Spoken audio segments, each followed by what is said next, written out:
پہلی بات تو میں یہ آپ کو واضح کر دوں کہ جو لندن کورٹ میں یہ پراپرٹی کا کیس ہے اس سے میرا کوئی تعلق نہیں ہے۔ وہ ایم کیو ایم کی پٹیشن ہے، امین الحق نے ڈالی ہے جو ان کے ایک وفاقی وزیر رابطہ کمیٹی کے رکن ہیں، اور خالد مغل صدیقی جو سربراہ یا کنوینر ایم کیو ایم کی اجازت سے اور رابطہ کمیٹی کی اجازت سے نا۔ اچھا 2020 میں ڈالی تھی، 2020 سے لے کر 2022 تک میرا اس کا کوئی تعلق نہیں تھا میرا اس سے۔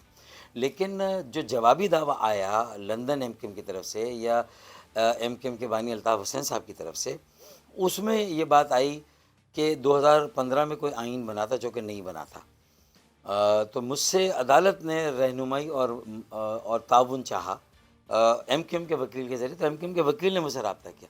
میں ایم کیو ایم کے وکیل اور عدالت کے کہنے سے عدالت میں کیا، میں ایم کیو ایم کے کہنے سے عدالت میں نہیں گیا۔ امین الحق پٹیشنر ہے، دعوے دار، ان کے کہنے سے نہیں گیا۔ خالد مقبول سربراہ ہیں، ان کے کہنے سے نہیں گیا۔ پہلی بات تو یہ کلیئر۔ اور مجھے اب 2022 میں جب یہ ٹرائل شروع ہو رہا تھا اس کی سماعت، تو مجھے رابطہ کیا گیا، اور 30 ستمبر کی میری ایک اس میں جو ہے وہ بیان ہے، اور ایک 18 نومبر کا۔ اور وہ بیان کیا ہے کہ بھئی ایم کیو ایم کے جو آئین کی تاریخ ہے ڈیولپمنٹ، اس میں 2002 میں ایک مستند آئین ڈاکیومنٹ بنا تھا، ایک 2012 میں، اور پھر 2016 میں ایم کیو ایم کا آئین، ایم کیو ایم اور ایم کیو ایم پاکستان جو بھی آپ کہیں، 2002 2012 2016۔ لندن سے جوابی دعوے میں کہا گیا 2015 کا بھی کوئی آئین ہے۔ مجھ سے پوچھا گیا تو میں نے جا کے کہہ دیا کہ 2015 کا کوئی آئین نہیں، حلفیہ میں نے کہا۔ اسی طریقے سے مجھ سے ایک اور بات پوچھی گئی جو میں نے اپنے دوسرے بیان میں جواب دیا کہ 23 اگست کو آپ نے جو ٹیک اوور کیا وہ غیر آئینی تھا، ایم کیو ایم کے آئین کے خلاف تھا۔ تو میں نے کہا نہیں، میرے پاس 2/3 تھی۔ 31 اگست کو جو ہم نے انڈورس کیا، 23 اگست کے اقدام کو علیحدگی کے، اور اس کو ہم نے ایک عملی شکل دے دی، ایک قانونی شکل دے دی، ایک آئینی شکل دے دی، تو وہ آئین کے مطابق دی، اور اتنی آئین کے مطابق تھی اور اتنا سیاسی طور پہ وہ ضروری تھا اس وقت یہ اقدام کرنا کہ خود ایم کیو ایم کے بانی نے اس وقت میرے اس اقدام کو انڈورس کیا تھا۔ تو میرے خیال میں اس پر پھر ان کی طرف سے یہ آئے کہ نہیں وہ غیر آئینی تھا، تو میرے خیال میں پھر انہوں نے انڈورس کیوں کیا مجھے، یہ میرا جواب ہے۔ اور اس کے بعد بھی اگر میرے کچھ تحریکی نظریاتی ساتھی یہ سمجھتے ہیں کہ میں نے پراپرٹی سے متعلق وہاں کوئی بات کی، تو میں نے کہا کہ مجھ پر الزام یہ لگا کہ گویا کہ کے ایف میں کوئی اربوں روپے ہیں، اور میں ایم کیو ایم پاکستان کے ساتھ مل کر اس کو خرد برد کرنا چاہتا ہوں، اس کو ہڑپ کرنا چاہتا ہوں۔ تو میں نے وہ حساب بھی صاف رکھ دیا کہ بھائی لندن میں 9 پراپرٹیاں تھیں، 2 بک گئی ہیں، 7 ہیں، وہ 6 سے 8 ارب روپے کی ہیں تقریباً۔ اسی طریقے سے کراچی میں جو پراپرٹیاں ہیں وہ بھی اربوں روپے کی، اور اس کی پوری لسٹ میں نے آج کی پریس کانفرنس میں شیئر کی۔ تو یہ اربوں روپے کی پراپرٹی یہاں، اربوں روپے کی پراپرٹی وہاں، تو نہ وہ میری ہے، نہ لندن والوں کی ہے، نہ ایم کیو ایم پاکستان والوں کی۔ اب ہم 3 گروپ ہو گئے نا اس لحاظ سے دیکھیں تو چلیں ہم مل کے فیصلہ کرتے ہیں، باقی چیزوں میں لڑیں، باقی چیزوں میں ہم ایک دوسرے کے خلاف تنقید بھی کریں، سب کچھ کریں، لیکن یار ان پراپرٹیوں کے لیے تو فیصلہ کریں نا کہ لندن کی پراپرٹی کہاں جائے گی، کراچی کی پراپرٹی آئیں، سب آئیں۔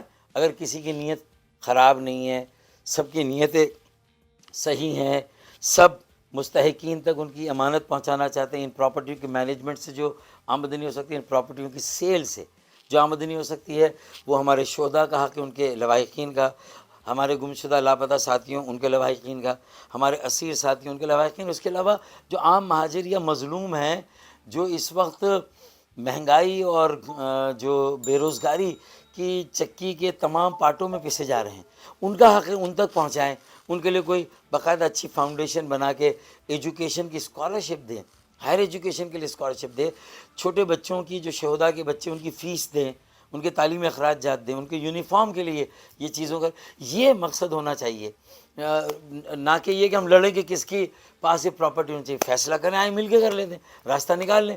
تو تحریکی ساتھیوں کو، نظریاتی ساتھیوں کو، ایم کیو ایم کے کارکنوں اور حامیوں، تحریک ایم کیو ایم کے کارکنوں اور حامیوں کو سمجھنا ہوگا میں نظریاتی آدمی ہوں، میں تحریکی آدمی ہوں، میں نے 35-40 سال کی عملی سیاست میں کوئی کرپشن نہیں کی۔ میں وفاقی وزیر بنا، صوبائی وزیر بنا، 5 مرتبہ ایم این اے، 2 مرتبہ ایم پی اے، میئر رہا 4 سال تک، 4.5 سال تک کراچی کا۔ تو اس وقت مجھ پر کوئی الزام نہیں، میں اسی گھر میں 50 سال سے رہتا ہوں جس گھر میں کلاس 1 میں رہنے آیا تھا۔ تو مجھے بتائیں کہ آج میں اب اس اتنی بڑی عمر میں آ کے میں کے ایف کے پیسے میں نظر رکھوں گا، تو میں نے اس کا حساب بھی دیا کہ کے ایف کے پیسے اربوں روپے تھے 2013 تک، پھر 2014 کے آتے آتے وہ اربوں روپے ختم ہو گئے، چند کروڑ بچ گئے، اور جب 2016 میں نے پارٹی کو ٹیک اوور کیا 23 اگست کو، تو 3 کروڑ روپے تھے اس میں. باقی 2013 اور 2014 میں نکلتے چلے گئے. مجھے اس کی اطلاعات تھیں. میں نے اس کی پوری رپورٹ بنا کے لندن میں جا کر بھی دی تھی اور بھیج بھی دی تھی. یہ میں اس حساب سے پاک ہوں بھائی. دیکھیں، اس سے میرا کوئی براہ راست تو واسطہ ہے نہیں، تو اس لیے میں اس سوال کا شاید اس وقت جواب نہ دے سکوں. لیکن اگر فرض کیجئے کہ لندن میں پراپرٹیاں بنی اور ڈونیشن سے بنی، لوگ جا کے کوئی 500 پاؤنڈ، کوئی 1000 پاؤنڈ، کوئی 200 پاؤنڈ، اور اس طرح کچھ ہوا، تو ایک جواز یا جواب ان کے پاس ہو سکتا ہے، میرے پاس نہیں. لیکن ہمیشہ ہر دور میں یہ مانا گیا کہ یہ عوام کی امانت ہے، اس پر مستحقین کا حق ہے، اس پر بیواؤں یتیموں کا حق ہے، اس پر جو نادار ہیں ایم کیو ایم کے یا ایم کیو ایم کے علاوہ، یہ ان کا حق ہے. تو میرے خیال میں نے کئی بار گنوایا. تو میں سمجھتا ہوں کہ اب جن کا حق ہے ان تک یہ حق منتقل ہونا چاہیے. میں یہ سمجھتا ہوں. میں نے تو دیکھے پہلے ہی پروپوز کیا ہوا ہے. میں تو پہلے ہی کہہ رہا ہوں خالد مقبول سے، 2 سالوں سے تو مستقل و متواتر کہہ رہا ہوں کہ خالد بھائی اللہ کا واسطہ دیکھیں کہ ہم اس وقت کہاں کھڑے ہیں. پہلے میں اور آپ ساتھ کھڑے ہوں، پھر مصطفیٰ کمال کو کہتے ہیں کہ وہ آئے، پھر آفاق کو کہتے ہیں کہ وہ آئیں. سب آئیں گے تو جا کے ایک مضبوط پلیٹ فارم بنے گا. میں تو کہہ رہا ہوں. اور اس کے لیے اب لگتا ہے تھوڑا ماحول بن رہا ہے، کیونکہ مجھے جس وجہ سے پارٹی سے باہر کیا گیا وہ کامران ٹیسوری بھائی تھے. ان میں بہت ساری خوبیاں، ٹیلنٹ، صلاحیتیں تھیں. خامی ہر ایک میں ہوتی ہے، ان میں بھی 10 خامیاں ہو سکتی ہیں، لیکن میں ان کی صلاحیتوں، ان کی خوبیوں سے فائدہ اٹھانا چاہتا تھا. اس لیے میں نے ان کو سینیٹر بنانے کی بات کی، کیونکہ انہوں نے پارٹی کو سرو کیا تھا، پارٹی کے لیے کچھ ڈیلیور کیا تھا. وہ میرے ساتھی نہیں سمجھے. انہوں نے کہا، ان کی آنکھوں میں پٹیاں تھیں، پتہ نہیں کیا، نہیں سمجھے. انہوں نے کہا کہ نہیں جی آپ دوستی نبھا رہے. لیکن آج اللہ کا کرنا ایسا ہوا کہ ایسا وقت آتا ہے کہ انہیں کامران بھائی کی ضرورت پڑ گئی. نہ صرف وہ رابطہ کمیٹی میں واپس آئے، پارٹی میں آئے، ڈپٹی کنوینر بن گئے، پھر گورنر بھی بن گئے. مطلب سینیٹر سے زیادہ بڑا عہدہ ان کو دے دیا گیا. تو اس کا مطلب ہے کہ میری والی بات صحیح ہو گئی کہ میں نے ان میں کچھ کوالٹیز دیکھی، خوبیاں دیکھی. آج میرے ساتھیوں نے بھی دیکھ لی، اچھی بات ہے. تو اب اس گورنر کے آفس کو ہمیں فعال بنانا ہے. اب کارکنان یہ کہتے ہیں کہ فاروق بھائی کو ہٹایا کامران ٹیسوری بھائی کی دوستی کی وجہ سے تھا، جب ان کو لے لیا تو فاروق بھائی کو کیوں نہیں لیا جا رہا؟